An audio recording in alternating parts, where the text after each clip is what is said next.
যদি কেউ দোয়ার হক আদায় করে দোয়া করতে পারে, দোয়া কবুলের জায়গাগুলোতে দোয়া করতে পারে, যথাযথভাবে দোয়া করতে পারে, দোয়ার শর্ত পূরণ করে দোয়া করতে পারে, কায়মন বাক্যে দোয়া করতে পারে, চোখের পানি ফেলে দোয়া করতে পারে, দোয়া এত বড় অস্ত্র, দোয়া এত বড় মাধ্যম, দোয়া এত বড় একটা উপায় যে এটা দিয়ে আল্লাহর লিখন, আল্লাহর তাকদীর, এটা আল্লাহর কাছ থেকে পরিবর্তন করিয়ে আনা যায় এই দোয়ার মাধ্যমে।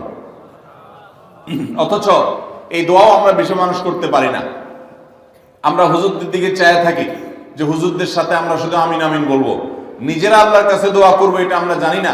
অথচ আল্লাহ বলেছেন উদউনি আস্তাজিব লাকুম, তোমরা আমার কাছে দোয়া করো, আমি তোমাদের দোয়া কবুল করব। অতএব ভাইরা আমার, আমরা আল্লাহ রাব্বুল আলামিনের কাছে আমাদের ভাগ্যে যেন ভালো কিছু লেখা হয়, সেজন্য আল্লাহর কাছে বেশি বেশি করে দোয়া করব।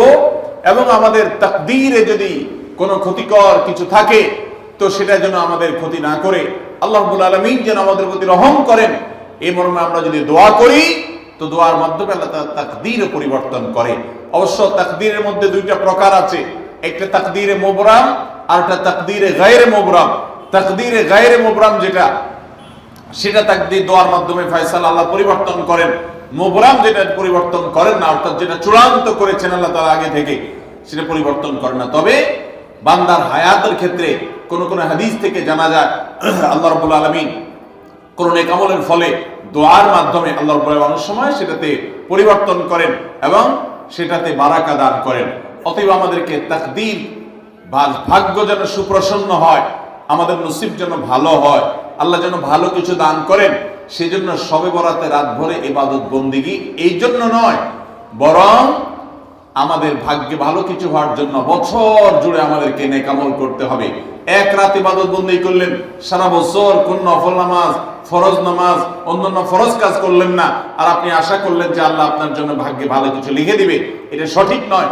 আর ভাগ্যের নির্ধারণটা মূলত লাইলাতুল কদর, এটি বোঝা যায় সূরা দুখান থেকে, অন্যান্য সূরা থেকে। অতএব আমাদের সবাইকে আমাদের ভাগ্যে ভালো কিছু লেখার জন্য বেশি বেশি আমাদের 5 ওয়াক্ত ফরজ নামাজ সহ আল্লাহর সমস্ত ফরজ বিধানগুলো মেনে চলতে হবে, হারাম এবং গুনাহের কাজগুলো থেকে বেঁচে চলতে হবে, এবং সেই সাথে আমাদের সবাইকে বেশি বেশি করে, বিশেষ করে নেককারদের কাতারে শামিল হতে হবে। আমি যত বেশি নেককার হতে পারবো, ওই যে নামাজে আত্মেহাতের মধ্যে নেককারদের দোয়া পাবো, আমার প্রতি শান্তি আল্লাহর এমনি বর্ষিত হবে। এবং দ্বিতীয় আমল হলো বেশি বেশি করে আত্মীয় স্বজন, রক্ত সম্পর্কীয় যারা, তাদের সাথে বিশেষভাবে সুসম্পর্ক বজায় রাখতে হবে। সম্পর্ক নষ্ট করা যাবে না, সম্পর্ক ছিন্ন করা যাবে না। এবং তৃতীয় আমল হলো বেশি বেশি দোয়া করতে হবে। এই তিনও আমল যখন আমরা একযোগে চালাবো, একদিক থেকে সাধারণ সব নেক আমল করব, বিশেষভাবে আমি আত্মীয় স্বজনের সাথে সম্পর্ক বজায় রাখার চেষ্টা করব, এবং আল্লাহর কাছে দোয়ার আমলটা বেশি বেশি করব, বরকত নাজিল হওয়ার মতো কাজগুলো বেশি বেশি করব, ইনশাআল্লাহ আল্লাহ রাব্বুল আলামিন আমার নসিবে ভালো কিছু দিবেন এবং মন্দ কিছু থেকে আমাকে বাঁচাবেন। নবী করিম সাল্লাল্লাহু আলাইহি সাল্লাম আল্লাহর কাছে দোয়া শিক্ষা দিয়েছেন, আল্লাহুম্মা ইন্নী আউযু বিকা মিন দারকিল বালা, আল্লাহুম্মা ইন্নী আউযু বিকা মিন সুইল কাদা। আল্লাহ, আপনার কাছে আমার ভাগ্যের ক্ষতি থেকে আমি আপনার কাছে পানা চাই। অর্থাৎ আমার তাকদীরে, কাজার মধ্যে যদি কোনো ক্ষতিকর কিছু আপনি লিখে থাকেন, তাহলে সেই সুউল কাজা, এটা থেকে আমি আপনার কাছে পানা চাই। অতএব এই মর্মে আল্লাহর কাছে যত বেশি আমরা দোয়া করব, আল্লাহ রাব্বুল আলামিন আমাদেরকে তত বেশি হেফাজত করবেন।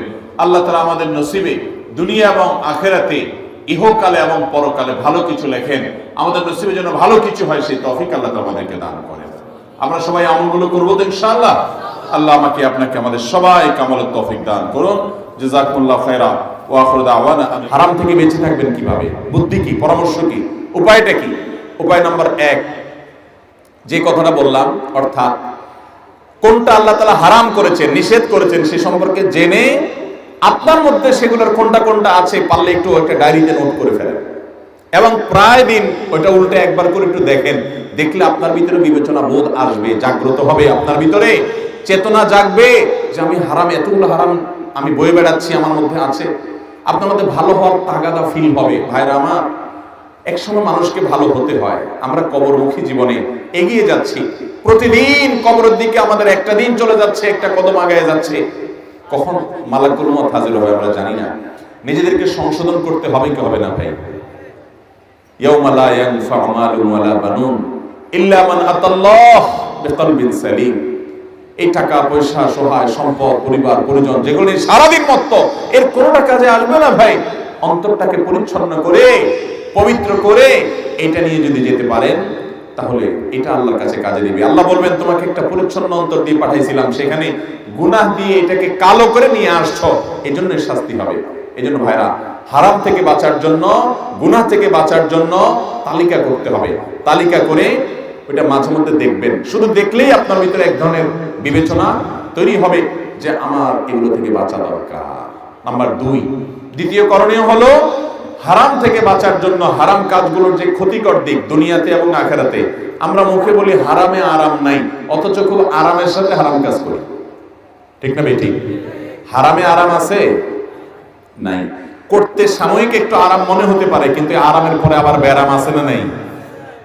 আপনি চোখ দিয়ে কোন একজন সুন্দরী নারীকে দেখলেন, কোন একজন অশ্লীল বেপর্দা নারী, তাকে আপনি ফেসবুকে, ইউটিউবে, ছবিতে, ভিডিওতে, নাটক দেখার নাম করে, সিনেমা দেখার নাম করে, অ্যাডভার্টাইজ দেখার নাম করে, পত্রিকা দেখার নাম করে আপনি দেখলেন।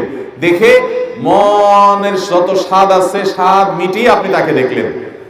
দেখে আপনি স্বাদ পাবেন, ঠিক আছে, কিন্তু এই নগদ স্বাদের পর যখন আপনি হাতের নাগালে পেলেন না তাকে, তখন আপনার মধ্যে অস্থিরতা কাজ করবে কি করবে না বলেন? মনের মধ্যে অশান্তি আসবে কি আসবে না?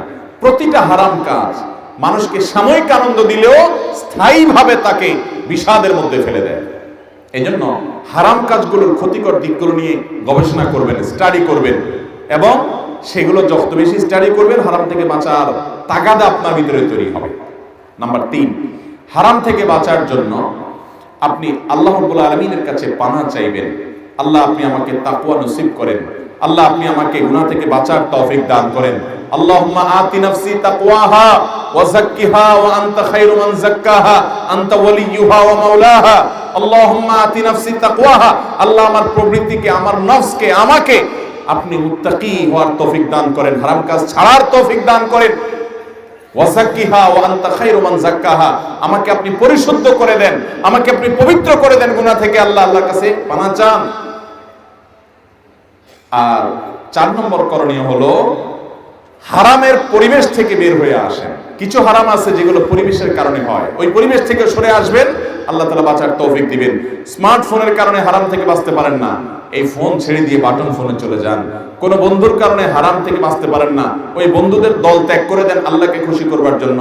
জান্নাতে তো সহজ না ভাই, কাউকে ত্যাগ করতে পারবেন না, কাট করতে পারবেন না, ছাড়তে পারবেন না, পরহেজ করতে পারবেন না, তাকওয়া অবলম্বন করতে পারবেন না। আপনি আল্লাহকে খুশি করবেন আর জান্নাত পাবেন। এটা মায়ের হাতের মোয়ানা ভাই। বুকে হাত দিয়ে বলতে পারবে জীবনে আল্লাহর জন্য কয়টা স্যাক্রিফাইস করেছেন? বিশাল বন্ধু, তারা ছাড়া বাঁচেন না, কিন্তু তার সাথে থাকলে গীবত হয়, সমালোচনা হয়, মেয়েদের নিয়ে আলাপ সালাপ হয়, ইফটিজিং হয়, হারাম আলাপ হয়। এই জন্য এই বন্ধুদেরকে আল্লাহর জন্য কোরবানি করে দিলাম, কাট করে দিলাম। কোন একটা পরিবেশ, কোন একটা চাকরি, লোভনীয় চাকরি, কিন্তু হারাম উপার্জন, আল্লাহকে খুশি করবার জন্য কাট করে দিলাম, ছেড়ে দিলাম, কষ্টে চলে আসলাম, লোভ ছেড়ে কষ্টের জীবন যাপন করলাম। এরকম জীবনে কয়টা স্যাক্রিফাইস করার তৌফিক হয়েছে? ফজরের সময় উঠতে কষ্ট হয়, কনকনে শীত, আরামের ঘুম রেখে উঠতে মনে চায় না, আল্লাহকে খুশি করবার জন্য আরাম ত্যাগ করে দিলাম, কষ্ট সহ্য করে নিলাম, ত্যাগ করলাম। এই ত্যাগগুলোর বিনিময়ে কিন্তু জান্নাত পাওয়া যাবে। নবী সাল্লাল্লাহু আলাইহি ওয়াসাল্লাম বলেছেন, হুফফাতিল জান্নাতু বিল মাকারিহ, জান্নাতের চতুর্পাশকে কষ্টদায়ক কাজ দিয়ে ঘিরে রাখা হয়েছে।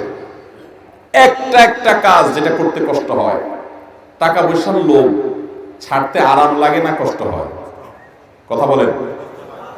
হারাম টাকার লোভ, চাইলে রাতারাতি আঙ্গুল ফুলে কলা গাছ হয়ে যেতে পারেন, কিছুদিনের মধ্যে বড় লোক হয়ে যেতে পারেন, শুধু 2 নম্বর পথে গেলেই হয়। কিন্তু এটা ছেড়ে আপনি যদি হালাল পথে চলেন, তাহলে গরিব হয়ে থাকতে হবে, কষ্ট করে থাকতে হবে, কেউ পাত্তা দিবে না, বুঝবে না। এই জীবন যাপন করাটা, হারামের লোভ ছাড়াটা, এটা কষ্টের কাজ না? প্রতিটা হারাম এটা বর্জন করতে কষ্ট হয়। নবী সাল্লাল্লাহু আলাইহি ওয়াসাল্লাম বলেছেন, হুফফাতিল জান্নাতু বিল মাকারিহ, জান্নাতকে ঘিরে রাখা হয়েছে, এটাকে চতুর্পাশে অসংখ্য এমন কাজ দিয়ে ঘিরে রাখা হয়েছে যে কাজগুলো করতে অনেক কষ্ট হয়। এই কষ্ট করে যে কাজ করলেন একটা একটা করে বাধা অপসারণ হয়, হতে হতে আপনি জান্নাতের দিকে আগায় যান।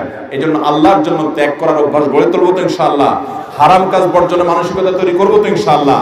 এই 4টি পদ্ধতিতে আপনি হারাম কাজ ছাড়তে পারবেন। আবারও বলছি, নাম্বার 1